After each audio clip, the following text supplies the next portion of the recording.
Ah yes, Mega Man. Something that many gamers grew up with as children. Well, actually, I grew up with a popular spin-off series, Mega Man X. Why? I grew up with a Super Nintendo, and Mega Man X was one of the first games I have ever played, and I loved it. I was also able to rent X2 and X3, and I never got the chance to play the PlayStation installments until around a year ago. I found the Mega Man X collection in a discount bin, and I felt like catching up with the Mega Man X series due to how much I just loved the original. Yes, I will be reviewing them all eventually, but we are going to pick one of them, so let's head to the random number generator to see my fate.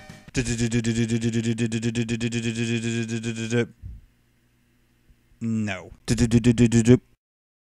Looks like it's Mega Man X-4. I'll assume my audience knows about this game because if you are clicking on this at this day and age, you are most likely a Mega Man fan waiting to be entertained with my sexy voice. If you happen to belong in the minority and you want a history, then look it up, it's not that hard to do. With that, we shall begin.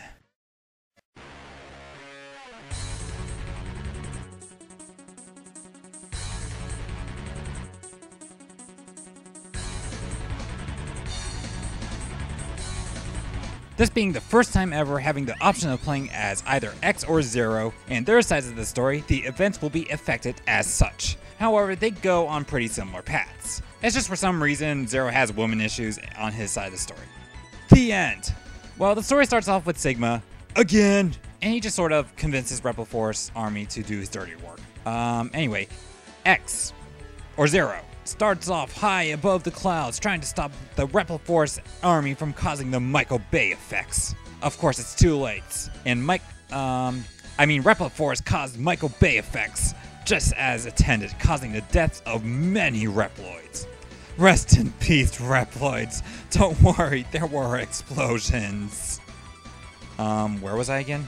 Well, the protagonist, whoever you're playing as, will ask the Colonel to step down his arms or they will be labeled as Mavericks. However, the Colonel refuses as a code of honor. Well, his funeral. Now, it's up to you to stop Rebel Force by going to random locations and killing Mavericks. Well, that's the gist of it. Explosions!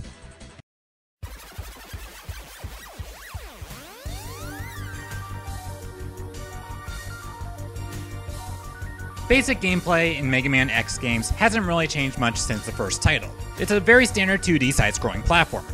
When you start off as X, you will be able to shoot things, charge your shot, slide, and wall kick. As you defeat Mavericks, you will be able to get their abilities and use them. Now, unlike other installments, you will be able to have both the Buster Shot and the ability, which is definitely pretty nice.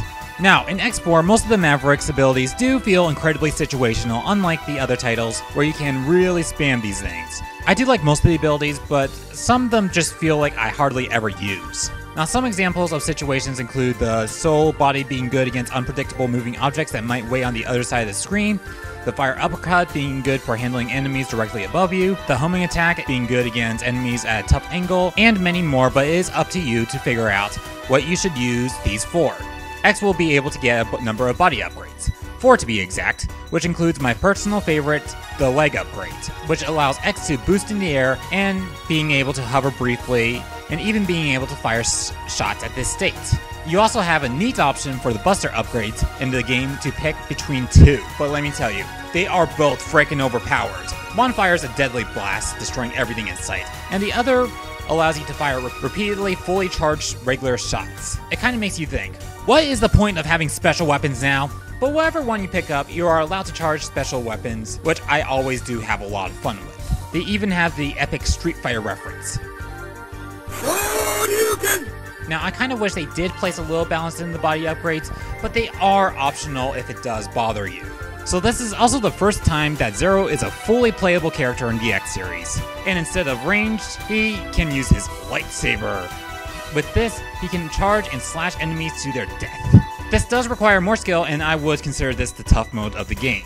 Now, getting power-ups is a tad bit different for Zero. Instead of getting powers after defeating bosses, you will get more passive upgrades that does not require equipping. These all increase Zero's maneuverability and turns him into one hell of a killing machine. Now, personally, I do prefer Zero mainly for the challenge factor, but others will probably disagree. There seems to be something that does kind of bother me though. There is no ducking. Now this might not seem like a big deal, I mean, the last 3 were fine with it. But the thing is that enemies seem to be designed to take high shots and low shots, on the head and on the grind. And I can't duck. But other than that, there is also the walker armor, which is just insanely self-explanatory, so I'm not going to bother. But they do add mild entertainment and variety. So overall, gameplay has a lot of variety and should keep the player overall entertained as they're playing. Moving on.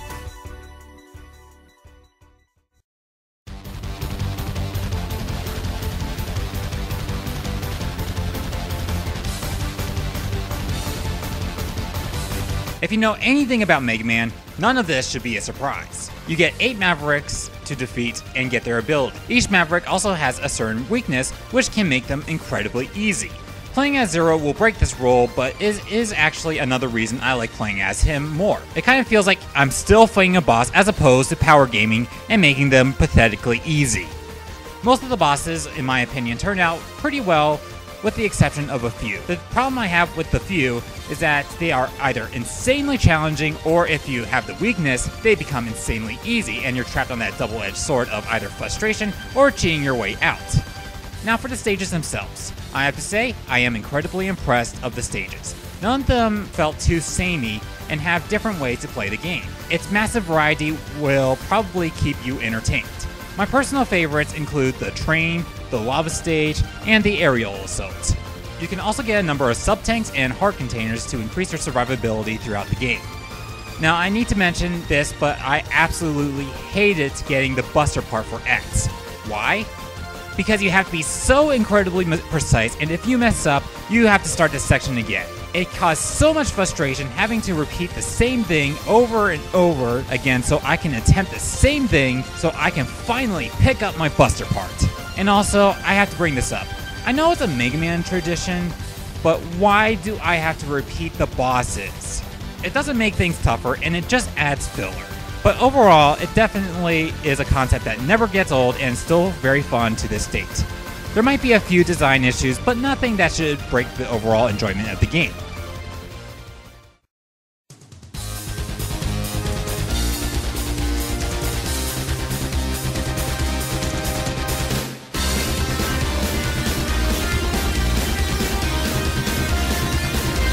Now, I for one thought the anime scenes were a very cool addition.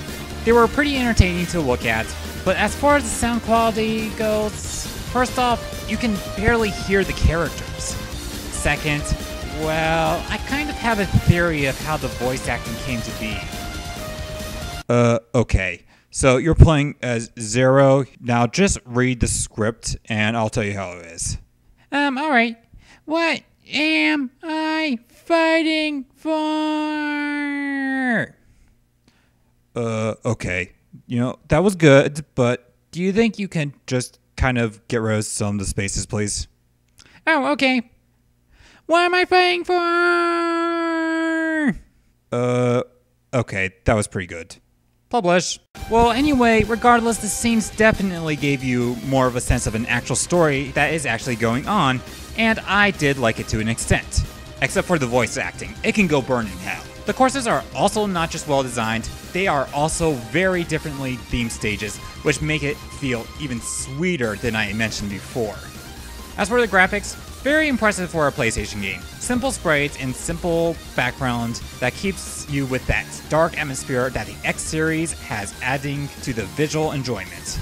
And finally, the music. Capcom is well known for good music, so does this one deliver? Well, you've been hearing it, so what do you think? Yeah?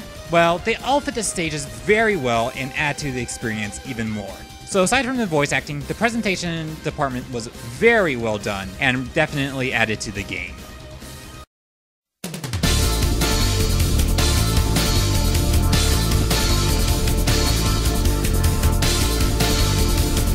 For the Jet Stingray course, I would highly suggest mapping out the stage so you don't keep on dying at the same section over and over again. Speaking of the Jet Stingray, there is a strategy I go by with Zero to make the fight easier by just simply hugging the wall and slashing away. This is just so he can't attack you and will give Zero a useful ability among defeat. In the fire stage, take the path with the walker in order to reach the Dragoon. This fight becomes a lot easier with the walker armor, and you will thank me later. And finally, final verdict. The game definitely does have some flaws, but most of them are so easily overlooked. It's close to one of my favorites in the X series. It's nice visuals, good music, fast-paced and addictive gameplay, its eerie atmosphere makes this a very fun title that any Mega Man fan should definitely check out. And with all that, I'm going to give this game the rating of awesome.